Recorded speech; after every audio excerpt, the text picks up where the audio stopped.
John Michael ಪುನಾ ನಿವೃತ್ತ ಹೈಕೋರ್ಟ್ನ ನ್ಯಾಯಾಧೀಶರು. ಅವರು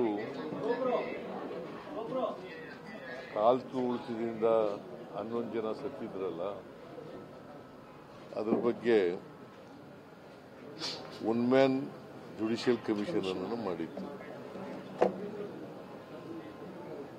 ಅವರು ಇವತ್ತು ವರದಿಯನ್ನು ಕೊಟ್ಟಿದ್ದಾರೆ. 2 ವಾಲ್ಯೂಮ್ಗಳಲ್ಲಿ,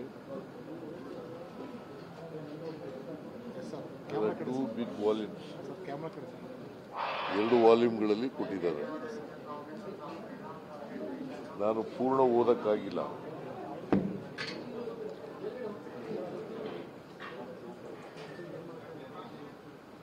ನಾಳಿದ್ದು 17ನೇ ತಾರೀಕು ಕ್ಯಾಬಿನೆಟ್ ಇದೆ. 17ನೇ ತಾರೀಕು ಕ್ಯಾಬಿನೆಟ್ನಲ್ಲಿ ಮಂಡಿಸಿ, ಇನ್ ದಿ ಮೀನ್ ವೈಲ್ ಅಲ್ಲಿ ಏನೇನು ಫೈಂಡಿಂಗ್ಸ್ ಇದೆ, ಶಿಫಾರಸುಗಳಿದ್ದಾವೆ, ಅವನ್ನೆಲ್ಲ ನೋಡಿ ಕ್ಯಾಬಿನೆಟ್ನಲ್ಲಿ ಚರ್ಚೆ ಮಾಡಿ ತೀರ್ಮಾನ ತಗೊಳ್ತೀವಿ. ರೆಕಮೆಂಡೇಶನ್ ಬಗ್ಗೆ ಚರ್ಚೆ ಹೇಳಿದ್ರೆ sir, summary recommendation fact finding ಬಗ್ಗೆ ಹೇಳಿದ್ರೆ ನಿಮಗೆ ಹೇಳಿದ್ರೆ ಸರ್ ಮಾತಾಡ್ತಿದ್ರಲ್ಲ, ಅದಕ್ಕೆ ನಿಮ್ ಜೊತೆ ಮಾತಾಡ್ತಿದ್ದಾರೆ. ನಾನು ಪೂರ ಓದಿಲ್ಲಪ್ಪ. ಈಗ ಅವರು ವರದಿ ಕೊಟ್ಟಿದ್ದಾರೆ, 2 ವಾಲ್ಯೂಮ್ಸ್ನಲ್ಲಿದೆ, ಓದ್ಬೇಕಲ್ವಾ?